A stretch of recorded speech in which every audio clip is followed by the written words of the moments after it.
Example 1.27ல் ஒரு கடை அப்படின்னாலே ப்ராஃபிட்டும் இருக்கும் லாஸும் இருக்கும். சரிங்களா? இவர் என்ன பண்ணுறாரு, ஒரு நோட் புக்கு விற்கிறாரு ₹5 லாபத்தில். சரிங்களா? Stock profit and loss 24 20 book விற்கிறாரு. அப்போது 20 × 5 100 லாபம் கிடைக்குது. சரியா? இந்த பக்கம் பென் விற்கிறாரு. ஒரு பென்னு ₹2 நஷ்டத்தில் போகுது, லாஸில் போகுது. சரியா? அப்போது இவங்க என்ன ஒரு ஹிண்ட்டு கொடுக்குறாங்கன்னா, ஹி ஹேர்ன்ஸ் நெய்தர் ப்ராஃபிட் நார் லாஸ், நோ லாஸ். ரெண்டுமே கிடையாது, லாஸும் கிடையாது, கெயினும் கிடையாது, ரெண்டுமே கிடையாது. அப்போது இது ₹100 அப்படின்னு ப்ராஃபிட் ₹100னா லாஸும் ₹100 இருந்தால் தான் ரெண்டுமே ஈக்குவல் ஆகும் இல்லையா? ப்ராஃபிட்டும் இல்லாமல் லாஸும் இல்லாமல் இருக்கும். அப்போது எவ்வளோ பென்னு விற்றுருப்பார்? ஒரு பென்னு ₹2 அப்படின்னா 50 பென்னு விற்றா தான் இவருக்கு என்ன கிடைக்கும்? -100 கிடைக்கும் இல்லையா?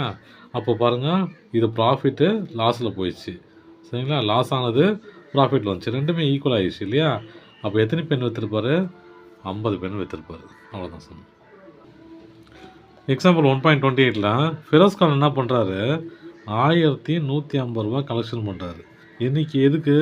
ஃப்ளாக் டேக்காக. சரிங்களா? ஃப்ளாக் டே தான். ஆமாம், ஃப்ளாக் டேக்காக கலெக்ட் பண்ணுறாரு. எவ்வளோ தலைக்கு கலெக்ட் பண்ணுறாரு அப்படின்னா ₹25 பர் ஹெட்டு. சரிங்களா? தலைக்கு ₹25 கலெக்ட் பண்ணி எவ்வளோ வந்துச்சு? ₹1150 இல்லையா? அப்போது இது எப்படி அதெல்லாம் 1500 ஈக்குவல் டு 25 இன்ட்டு எத்தனை தரன்னு தெரியாதுல்ல, அதை நான் எக்ஸ்ன்னு எடுத்துக்கிறேன். சரிங்களா? எத்தனை தரலன்னு தெரியாதனால அதை எக்ஸ்ன்னு எடுத்துக்கிறேன். இப்போ எனக்கு எக்ஸு தெரிஞ்சால் தான் எத்தனை பேர் இருக்கிறாங்கன்னு தெரியும். சரியா? நம்ம அடுத்த நம்ம சம்முக்கு போகலாம். முதல்ல இதை கண்டுபிடிச்சிட்டு நம்ம அங்கே போயிடலாம். ஓகேங்களா? அப்போது எக்ஸு வச்சுட்டு நான் இந்த நம்பர் இங்கே கொண்டு வந்தேன். என்ன ஆகும்? எக்ஸ் ஈக்குவல் டு 1150, இது கீழே வந்துடும் இல்லையா? 25. அப்போது டிவைட் பண்ணணும். 25 1150. அப்போ பாருங்கள், 1ல் 25 போகாது, 11லேயும் 25 போகாது, 115ல் 25 போகும். எப்படி போகும் சொல்லுங்கள்? 425 ஆர் 100. ஓகேவா? 100. இப்போது பேலன்ஸ் பண்ண என்ன ஆகுது? மைனஸ் பண்ணால் 150 இல்லையா? இதில் எத்தனை 25 இருக்குது? 625 ஆர் 150. அப்போது அந்த கிளாஸில் மொத்தம் எத்தனை பேர் இருக்கிறாங்க? 46 பேர் இருக்கிறாங்க. சரியா? இப்போ என்ன பண்ண சொல்கிறார் சாரு, ₹25 தலைக்கு கலெக்ஷன் பண்ணிட்டேன், ஆனால் எனக்கு ₹8 திரும்ப எல்லாருக்கும் கொடுத்துரு அப்படிங்கிறாரு. ₹8 திரும்ப எல்லாருக்கும் கொடுத்துருன்றாரு. கொடுத்துட்ட பிறகு மீதி பேலன்ஸ் எவ்வளோ இருக்குன்னு கேட்குறாங்க. சரிங்களா? கொடுத்துட்ட பிறகு மீதி பேலன்ஸ் எவ்வளோ இருக்குன்னு கேட்குறாங்க. இப்போ பாருங்கள், மொத்தம் 46 பேர் இல்லையா? 46 × 8. ஓகேவா? 8னா எவ்வளோ? 48, 8, 4, 8 32, 36, ₹368. எவ்வளோ?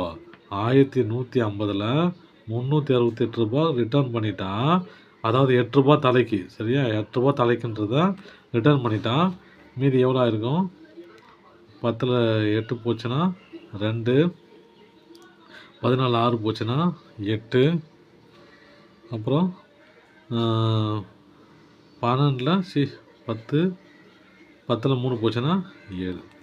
அப்போது எவ்வளோ அமௌண்ட்? அது ₹782. சரிங்களா? அந்த ₹8 ₹25 கலெக்ஷன் பண்ணாங்க முதல்ல.